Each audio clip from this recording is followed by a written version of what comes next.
FEMA says it accidentally overpaid hundreds of victims of a flood last year in Colorado, and now the agency is demanding that money back. But the people who got those FEMA checks say they needed the help getting back on their feet. Adam Housley is live in Los Angeles with this. Adam, what went wrong here? Well, you know, Molly, one of the issues is potentially the duplication of funds. And generally what happens is FEMA can't pay what insurance covers. So in this case, there's also a lot of political pressure when you have a disaster like what happened in Colorado to get people funded as quickly as possible. It's impacted more than 2,000 square miles with an estimated $2 billion in property losses. At the time, the victims frequently urged to seek help.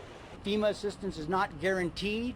However, if you don't register, it's guaranteed you won't get assistance. More than a year after the Colorado flood, letters have arrived from the Federal Emergency Management Agency demanding payback. But the long-term flood recovery group for Boulder County is still getting new cases from the flood, including people who need help understanding the letters. It's coming at a time where people are still recovering, they're traumatized, and then they get a letter like this and they're re-traumatized, and it's particularly difficult during the holiday season. FEMA offered a statement saying in part, quote, federal law requires FEMA and other federal agencies to recover improper payments. A total of 249 survivors have received a recoupment letter from FEMA, which represents only 1.5%.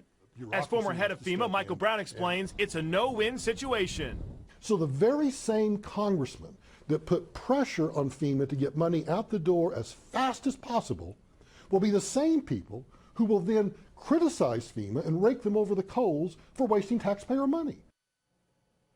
There is an appeals process, but for a lot of the victims here, the appeal, at least the deadline for that, is later this week. Now, some owe as little as a couple $100, and some owe as much as $20,000. So $200 to $20,000. Big discrepancy there, Molly, and a lot of people are going to have to figure this out by the end of the week. At least that's when the deadline is right now. Wow, Molly. Incredible. And here in the Yeah. midst of the holidays, they've got to figure it out as well. Thank you, Adam. Absolutely.